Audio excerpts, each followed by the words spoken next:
Hello everyone, it's my honor to do the report. I'm the presenter. My name is Zhenjiang Zhu.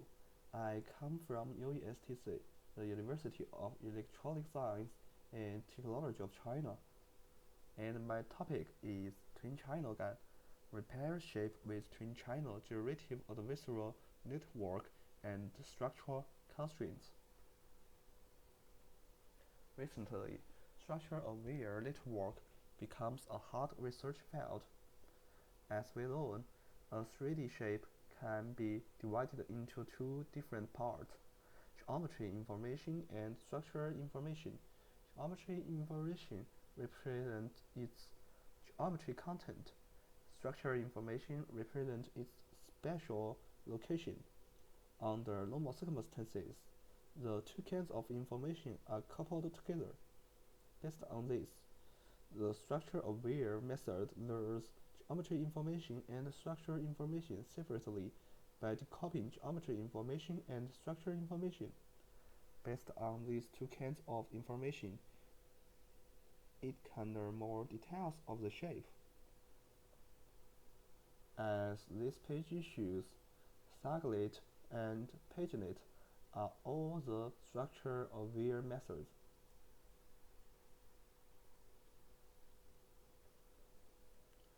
As we learn, the structure-aware method can get good results, but unfortunately, sometimes it may meet some failure. It may not get good results in view.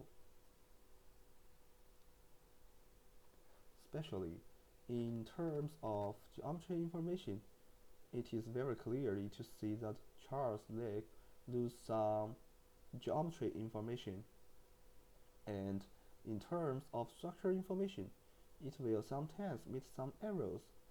As the picture shows, the Charles seat and Charles back are not connected to each other, so it will sometimes affect the quality of the structure-aware method's results.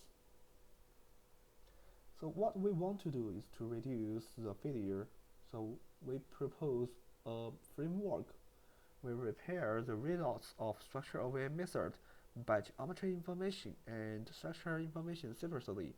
It means we use two kinds of information to optimize the results. For each shape, we divided it into a certain number of parts, and we use geometry and structure information to represent each part. Thus, we can use these two information to learn the shape. Next, I'll introduce the framework or say the pipeline of our method. We input a result which generated by structure-aware method into our framework. Firstly, we do the geometry information completion and get the completed result. After that, we use the completed result to do the structure information optimization and get the final result. In the next, I'll introduce the details of our method. As you can see, the final result is better than the input data.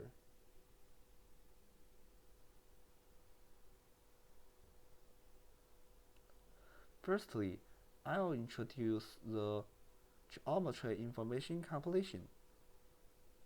We follow the method of intro VAE, which have a good performance in 2D field to design our network called twin channel GAN. And we use this method to learn the geometry information.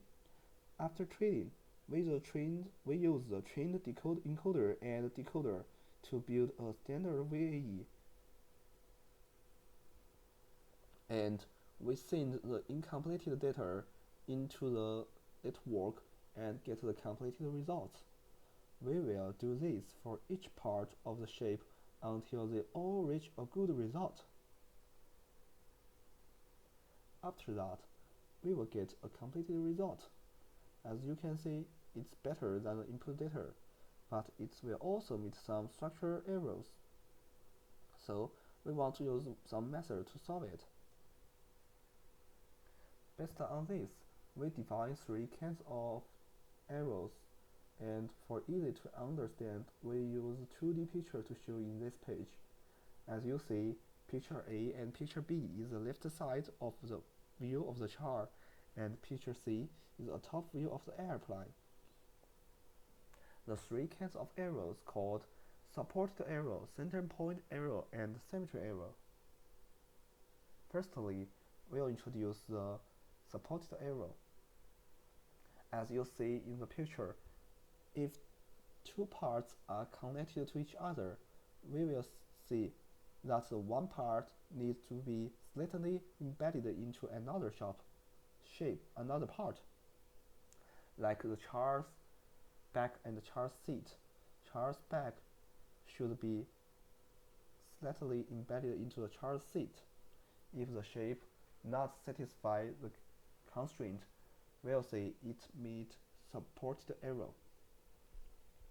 And then, in terms of most man-made objects, the center point of their main parts should be on a straight line, and this straight line needs to be perpendicular to the ground plane in the world coordinate system.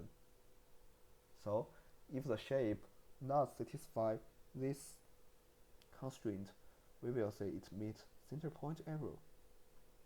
For symmetrical parts, such as wings of the airplane, they should be symmetrical to each other. If the shape not satisfy this constraint, we will say it meets symmetry arrow. So for the different arrow, we define different constraints and use programming coordinating method to solve it. Now I'll introduce the details of the constraint. Firstly, I'll introduce supported constraint. C represents the center point of the part, and D represents the distance between center point and surface. C apostrophe and S apostrophe are new values that need to calculate. As the picture shows, the back of the chart not satisfy the supported constraint. So we use the method we mentioned above to calculate, and after calculating, it met the constraint. So it's better than previous. In the next, I'll introduce the center point constraint. As the picture shows, M is the intersection of the center point of seat and the vertical line of the ground plane. M star is the intersection of the center point of the leg and the vertical line of the ground plane. The two lines should overlap each other. So based on this, we set center point constraint. After calculating, we get this. It's also better than the previous.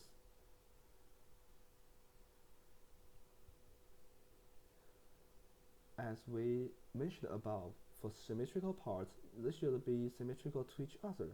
So I'll introduce the symmetry constraint.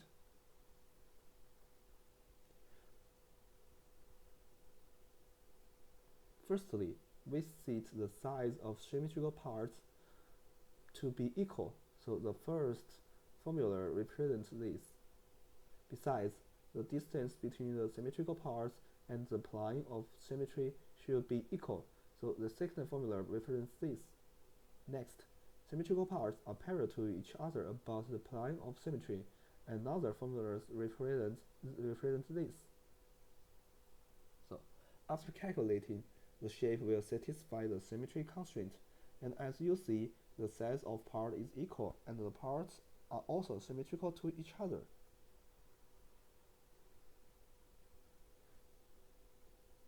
After that, we will get the final result. As you can see, the final result is better than the input data, and it's also better than the completed result. And there are more results to show our method. The one on the left is the result of cyclid, and the one on the right is the result of ours. And you can see ours result is better than cyclid. The places marked in red show the main difference between the baseline and ours.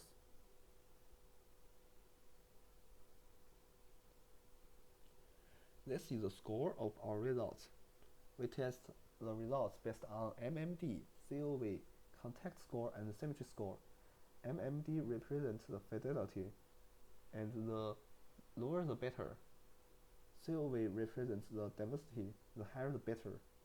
Context score and symmetry score represent the correctness of structure, the higher the better. All of these prove that our method improves the quality of the generation. So we will do a summarize. We proposed a framework repair the structure of wheel shape by geometry information and structure information respectively. We propose twin channel for the completion of geometry information, and we set some constraints to optimize the structure information. And that's all. Thank you for your attention.